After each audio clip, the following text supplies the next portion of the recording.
राजधानी में कोरोना की दूसरी लहर पूरी तरह काबू में है, लेकिन अब संभावित तीसरी लहर का खतरा भी बढ़ गया है। विशेषज्ञों का अनुमान है कि जिस हिसाब से महाराष्ट्र में संक्रमण के नए मामलों में फिर से इजाफा होने लगा है, इसको देखते हुए दिल्ली में अगस्त में ही कोरोना की तीसरी लहर आने की आशंका है। इसका बड़ा कारण देश में फैल रहा डेल्टा प्लस वेरिएंट भी माना जा रहा है।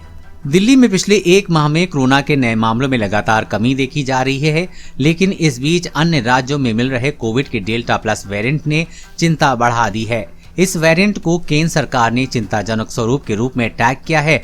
इसके सबसे ज्यादा मामले महाराष्ट्र में आ रहे हैं। जिस हिसाब से वहां मामले बढ़ रहे हैं, उससे तीसरी लहर की आशंका जताई जा रही है, क्योंकि इससे पहले आ चुकी दोनों लहर के दौरान भी पहले महाराष्ट्र में मामले बढ़े थे, फिर दिल्ली में भी इसका असर दिखने लगा था। यानी कि जुलाई में ही महाराष्ट्र में तीसरी लहर आ जाएगी और अगस्त तक दिल्ली में असर दिखेगा। एम्स के कार्डियक रेडियोलॉजी विभाग के डॉक्टर अमरींदर सिंह मल्ही ने बताया है कि अगली लहर आने का खतरा वायरस के इस नए डेल्टा प्लस वेरिएंट के दिल्ली में आने की संभावना पर टिका है।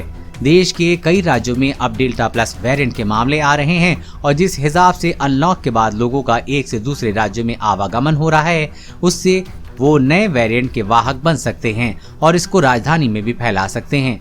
ये भी हो सकता है कि यहाँ संक्रमण के इस नए स्वरूप का कोई व्यक्ति हो, इसलिए इस बात की पूरी आशंका है कि तीसरी लहर आएगी और वो 1 से 1.5 महीने में भी आ सकती है। वरिष्ठ चिकित्सक डॉक्टर कमलजीत सिंह का कहना है कि अब भी महाराष्ट्र में कोरोना के मामलों में इजाफा होता रहा है और उसका असर कुछ समय बाद दिल्ली पर भी होता है, क्योंकि दिल्ली में कई लोग रोजाना बाहर से आते हैं। इनमें से अन्य राज्यों से आने वालों की काफी संख्या रहती है। इसलिए इस बात की पूरी आशंका है कि जुलाई के आखिर या अगस्त तक यहाँ तीसरी लहर आ सकती है। हालांकि ये उतनी घातक नहीं होगी जैसी दूसरी थी। ये है बचने का तरीका। डॉक्टर अमरिंदर सिंह का कहना है कि अगली लहर के खतरे को कम करने के 3 तरीके हैं। पहला, बड़े स्तर पर जीनोम जांच को बढ़ाया जाए।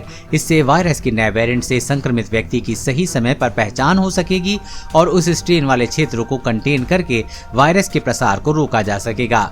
इसलिए अब ये जरूरी हो गया है कि कुछ सैंपलों की जीनोम जांच नियमित तौर पर की जाए।